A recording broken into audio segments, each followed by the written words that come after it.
హిమాలయ పరమ గురువులతో జీవనం.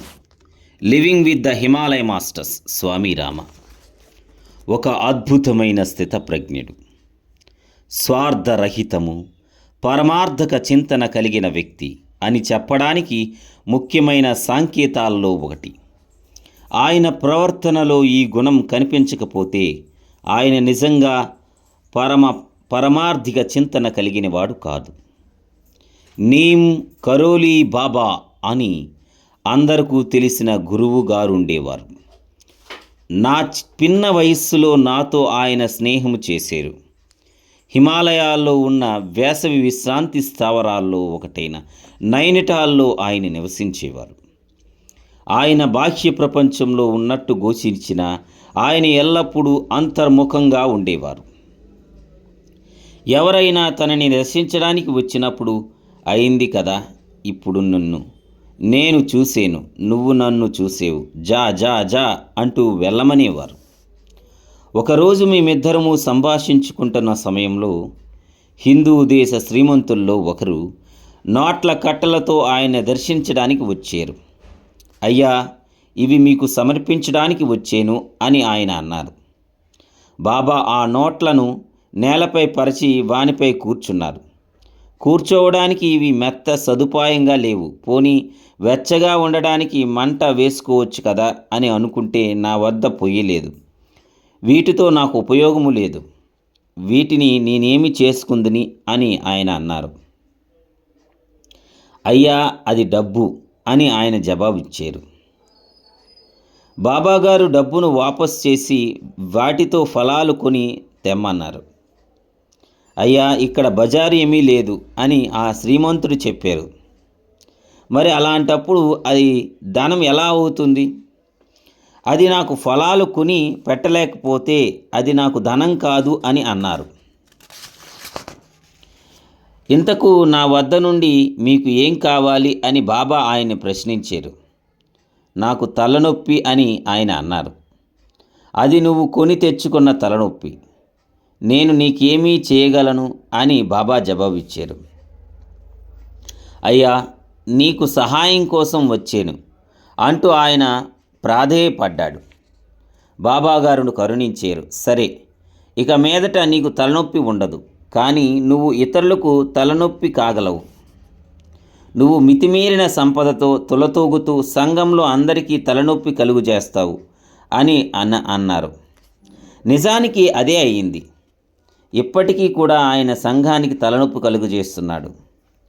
ప్రపంచంలో సుఖంగా జీవించటానికి కొంత ధనం ఉండటం అవసరమే, కానీ అవసరాలకు మించిన ధనం ఉంటే మానసిక స్థితి హీనంగా తయారవడానికి ఆస్కారం ఉంది. ధనరాశులు కూడబెట్టడం పాపం. దానికి ఇతరులకు లేకుండా చేస్తూ సంఘంలో వ్యత్యాసాలు కలుగు చేస్తున్నాం. దేవుని అవతారాల్లో ఒకరైన శ్రీరాముని నీమ్ కౌరలి బాబా కొలిచేవారు. ఎల్లప్పుడూ ఒక మంత్రాన్ని జపించేవారు. అది ఎవరికీ అర్థమయ్యేది కాదు. ఉత్తర హిందూ దేశంలో ఎంతోమంది ఆయన్ని ఆరాధించేవారు. ఆయనకి విశ్రాంతి ఇచ్చేవారు కాదు. ఆయనతో పాటు కొండలు, గ్రామాలు ప్రయాణించేవారు. ఆయన ప్రవర్తన గూఢంగా ఉండేది. నీమ్ కరోలి బాబాతో నాకు చాలా ఆనందకరమైన విశేషమైన అనుభవాలు ఉన్నాయి. చెప్తే మీరు నమ్మరు, కానీ ఆయన్ని కలిసిన అమెరికా వాసులు వాటిని అర్థం చేసుకోగలరు. తనని చూడడానికి వచ్చిన పెద్ద మనిషితో, నువ్వు ఫలానా చోట ఫలానా వ్యక్తితో నా గురించి వ్యతిరేకంగా మాట్లాడేవు అనేవారు.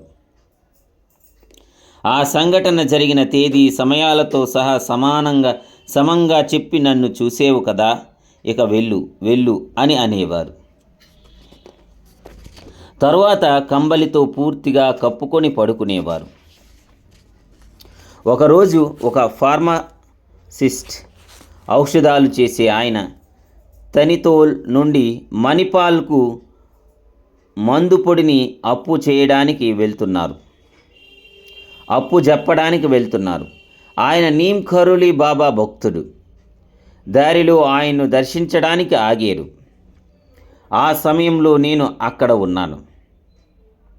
నాకు ఆకలిగా ఉంది, నువ్వేమి పట్టుకొని వెళ్తున్నావు అని బాబా ఆయన్ని అడిగారు. ఇది పాషాణం, ఆర్సెనిక్ గుండ. నేను వెళ్ళి మీకు ఆహారం తెస్తాను అని ఫార్మసిస్ట్ అన్నారు. కానీ బాబా ఆయన చేతిలో నుండి ఆ పొడిని తీసుకుని గుప్పుడు తినివేశారు. గ్లాసుడు నీళ్లు తాగారు. ఆయన ఆ విషయం వలన చనిపోతారేమోనని ఫార్మాసిస్ట్ భయపడ్డారు. కానీ మరుసటి రోజు బాబా మామూలుగానే ఉన్నారు. ఆయనకి బయట ప్రపంచం యొక్క స్పృహ లేదు. భోజనం చేశారా అని అడిగితే అవును, లేదు అని అనేవారు. కానీ దానికి అర్థం లేదు. మీ మనస్సు ఎక్కడో లగ్నమై ఉంటే ఎన్నిసార్లు తిన్నా ఇంకా ఆకలి మంటలు వేస్తూనే ఉంటాయి. ఇది ఆయన వద్ద చూశాను. ఏమైనా తిని 5 నిమిషాలు అయ్యేలోపు కానీ నాకు ఆకలిగా ఉంది అనేవారు. ఎందుకంటే ఆయన అప్పుడే భోజనం చేసినట్టు తెలియదు. ఇప్పుడే భోజనం చేసేశారు అని నేను చెప్పకపోతే ఆయన పెట్టే వరకు ఊరుకునేవారు కాదు. ఒకరోజు ఆయన ఎన్నిసార్లు తినగలరో చూద్దామనిపించింది. ఆ రోజు వివిధ సమయాల్లో 40 సార్లు భోజనం చేశారు. ఆ రోజంతా తింటూనే ఉన్నారు. ఆయన శక్తి చూడాలని మా ఆరాటం. అది ఆయనకు తెలుసు. అందుచేత ఆయన ఎవ్వరూ ఆహారం తెచ్చినా తినేవారు. మీరు ఆహారం తీసుకుంటారా అని వాళ్ళు అడిగేవారు. తప్పకుండా అంటూ రోజంతా తింటూ కూర్చున్నారు.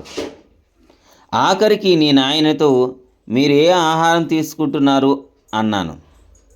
అహో అలాగా అని ఆయన అన్నారు. అవును అని నేను అన్నాను. అటువంటి ఉన్నత స్థితిలో వారు పిల్లల్లాగా ప్రవర్తిస్తారు. వారికి ఐహిక విషయాలతో సంబంధం ఉండదు. వారు దైవత్వాన్ని ఎల్లప్పుడూ అనుభవిస్తూ ఉంటారు.